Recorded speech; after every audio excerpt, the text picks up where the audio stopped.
Alasan CM Punk kabur dari WWE. Travis Scott yang mendapatkan kritikan di WWE. Plan Triple H buat John Cena. Rey Fenix segera debut ke WWE.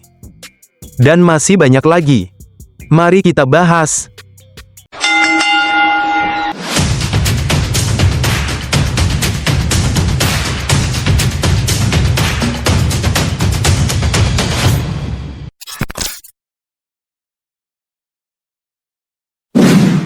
Alasan CM Punk kabur dari WWE. Apakah kamu tahu salah satu alasan CM Punk kabur dari WWE di tahun 2014 silam dikarenakan dia kecewa dan marah besar karena dirinya tidak pernah menjadi main event WrestleMania. Punk beberapa kali menyerang The Rock karena merasa Rock yang hanya berstatus sebagai part-timer mengambil spot main event miliknya di WrestleMania 29. Dalam sebuah wawancara dengan Inside The Ropes, Punk nampaknya sudah berubah. Menjadi main event WrestleMania sudah bukan lagi prioritas dirinya. Punk mengatakan jika bertanding di main event WrestleMania akan selalu menjadi tujuannya, namun sekarang bukan lagi menjadi prioritas dirinya. Punk melanjutkan jika dia kini sudah dalam fase dirinya akan bertanding duluan lalu mandi dan berganti pakaian, dilanjutkan dengan makan donat sambil menonton main event WrestleMania. Lalu setelahnya dia akan mengucapkan selamat kepada pegulat yang baru bertanding di main event WrestleMania. Komentar kalian. Travis Scott yang mendapatkan kritikan di WWE. Segmen Tunhil John Cena di Elimination Chamber memang keren dan penuh dengan kejutan, namun ada kritikan kepada rapper terkenal Travis Scott. Kemunculan Travis Scott dirasa kurang pas dan dia terlihat hanya seperti tempelan saja. Dalam konferensi pers pasca Elimination Chamber, The Rock mengkonfirmasi jika WWE memang sedang berkolaborasi dengan sang ikon musik tersebut. The Rock mengatakan jika gulat pro terutama WWE akan selalu menemukan tempat uniknya di kultur pop dalam beberapa dekade terakhir. Rock menyebut artis terkenal Cyndi Lauper yang pernah datang ke WWE atau Attitude Era yang sempat menjadi budaya pop di Amerika. Rock lantas memuji abis Travis Scott sebagai salah satu artis hebat sepanjang masa. Travis ternyata penggemar gulat pro semenjak lama. Travis sendiri yang ingin terlihat di depan kamera WWE dan tanpa pikir panjang Rock langsung mewujudkan keinginan dari Travis tersebut. Apa tanggapan kalian tentang penampilan Travis Scott kemarin? Tulis di kolom komentar. Plan Triple H buat John Cena. Setelah 22 tahun lamanya alias separuh hidup kita, John Cena akhirnya tunhil di Elimination Chamber. Dia bersekutu dengan The Rock dan mengkhianati Cody Rhodes. Sebuah ending yang sangat mengejutkan dan tidak bisa terprediksi. Tunhil John Cena dilaporkan sangat rahasia. Hanya segelintir orang yang tahu dan Triple H dilaporkan turun langsung mengatur segalanya untuk mencegah kebocoran terjadi. Hanya segelintir orang yang tahu soal tunhil John Cena termasuk Triple H sendiri. Di hari Jumat, WWE merilis poster Elimination Chamber yang menampilkan The Rock dan Travis Scott. Ini sebenarnya merupakan sebuah clue jika akan ada aliansi baru antara The Rock, John Cena, dan Travis Scott. Negosiasi dengan Travis Scott sudah dilakukan selama hampir 1 bulan lamanya sebelum tercapai kesepakatan. Dalam konferensi pers pasca Elimination Chamber, Triple H mengatakan jika dirinya sama sekali tidak tahu apa yang akan John Cena lakukan sebagai seorang heel meskipun dia termasuk orang berperan dalam proses John Cena menjadi heel. Triple H mengambil contoh soal The Rock yang tunhil menjadi final boss. Triple H memang memiliki peranan di balik tunhil Rock, namun sisanya The Rock yang berkreasi tanpa batas sehingga karakternya bisa menjadi seperti sekarang. Triple H melanjutkan jika sebagai Head of Creative di WWE, dirinya mendukung sekali soal kolaborasi. Dia ingin semua orang melemparkan ide dan gagasan sebelum dieksekusi. Chemistry antara dirinya dan The Rock pun bekerja dengan baik karena mereka berdua telah bekerja bersama hampir 30 tahun lamanya. Triple H memuji Rock sebagai pendongeng yang hebat dan selalu melakukan segala sesuatunya dengan berbeda.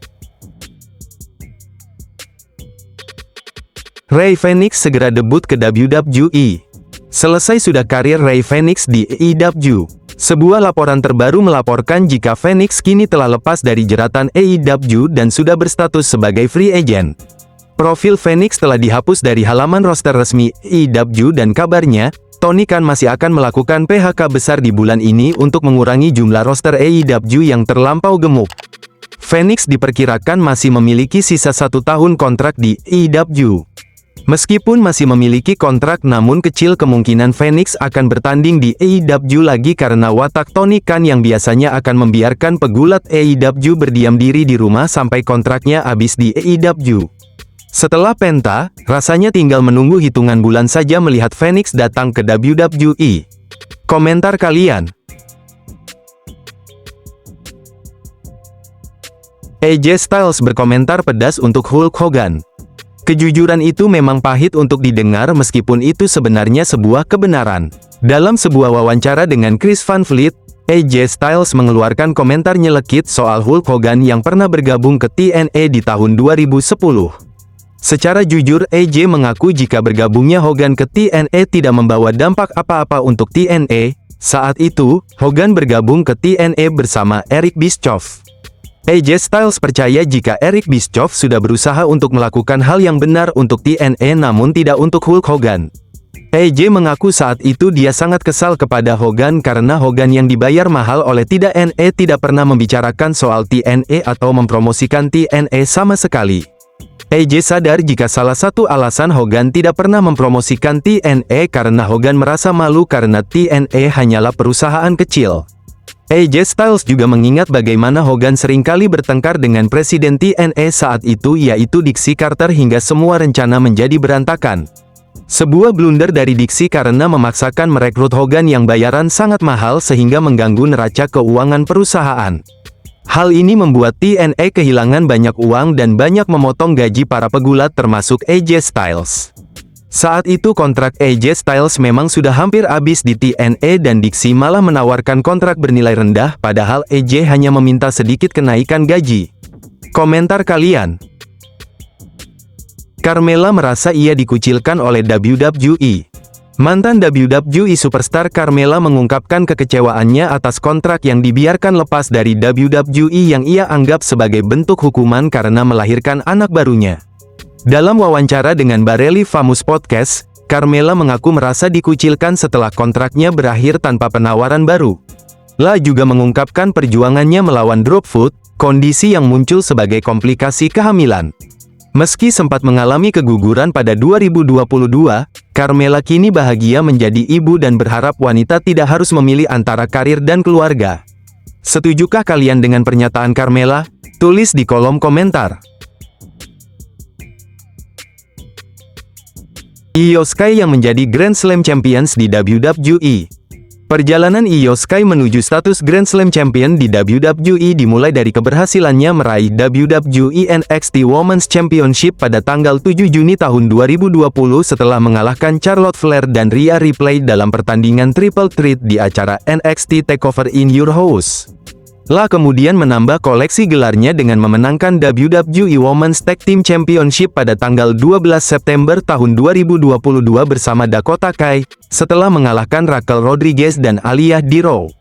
Prestasi besarnya berlanjut saat ia berhasil merebut WWE Women's Championship pada tanggal 5 Agustus tahun 2023 di SummerSlam dengan menguangkan kontrak Money in the Bank dan mengalahkan Bianca Belair. Akhirnya, ia menyempurnakan pencapaiannya dengan meraih WWE Women's World Championship pada tanggal 4 Maret tahun 2025 setelah menumbangkan Rhea Ripley di Raw.